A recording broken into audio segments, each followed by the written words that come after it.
Without sounds. Young Boss, Miss Trina, Pitbull.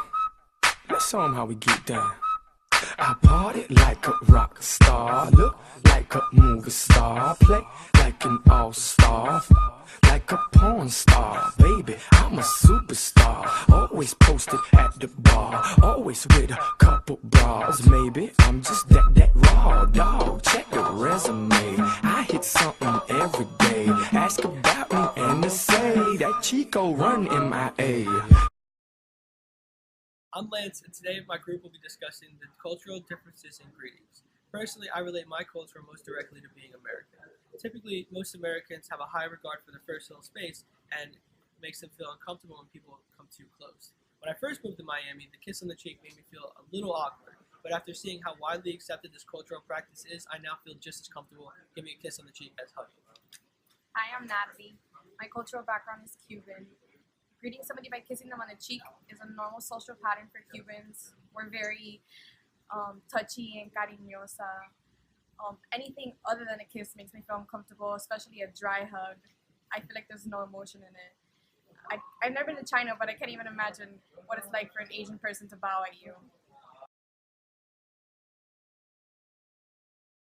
Oh my god!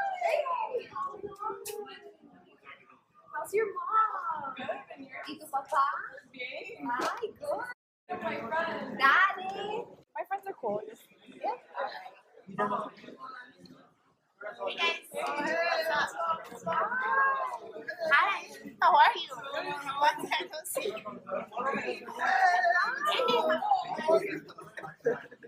What's up? What's going on, guys? Nice to meet you. Yeah, nice to meet you.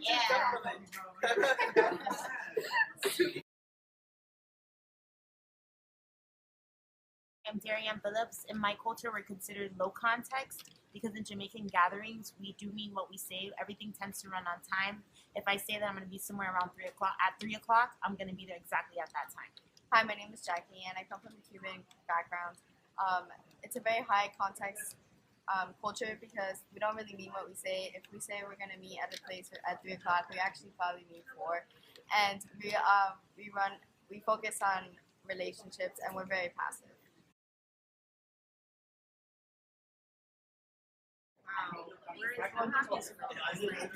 I'm always late to everything. It's just a stupid project. We're 10 minutes early. We show up 10 minutes early. So Yeah, this so when I project give can them be on 10 time. minutes to get here. Or else I'm gonna leave. Like this is It has to be like the Cuban thing, I swear. Hey guys! Are you ready? Are you ready for this project? I thought we said you know 2. what time it is? It's 2:30. We said 2 o'clock. Well, we're not even ready. It's only 30 minutes. Only 30 minutes. We have class.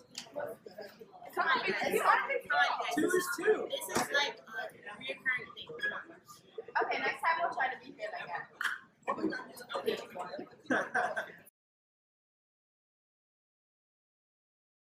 In this section, we're going to be talking about cultural biases like prejudice and ethnocentrism.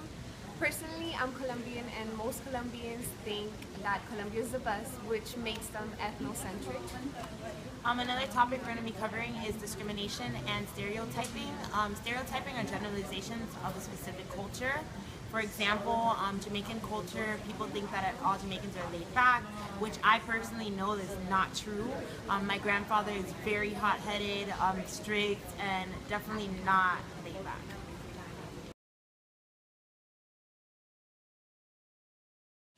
So what do you guys do on the weekends?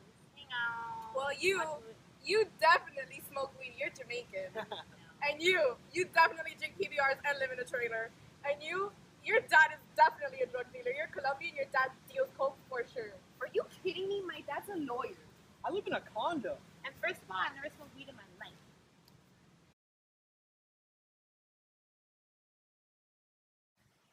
In summation, being conscious of greetings, the variances in high-low context cultures, and cultural biases is extremely important. These aspects of culture, which we come into contact with every single day. Recognizing and properly responding to these aspects will help you become a more well-rounded person. In addition, the proper response in these situations will ensure that your message is understood correctly, you're not misinterpreted, and you're not construed as becoming rude. Greetings are extremely important everywhere you go because it initiates how you're viewed on a first-time basis as well as your introduction on a daily. It is also important to understand different high, low context cultures because you don't want to come off as rude or offensive. For example, being paired in a group project with different people, you have a high context person needs to understand a low context person because if not, you're not going to get along. Cultural biases might also affect our ability to communicate with other people, beginning with ethnocentrism, when you believe that your culture is the best. For example, Colombians are the best.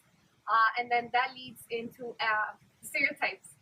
For example, believing that Cubans are super loud or Jamaicans are potheads, which eventually leads into prejudice and then discrimination. So basically, we all came to the conclusion that we're not like a big melting pot, pero like more like a garden salad because we all have our own ingredients and we're all unique and we make this big bowl called America. Woo! Woo! Everybody knows this right here. Your mother, your father, your sister, your brother, abuela, everybody sing along. Cubano,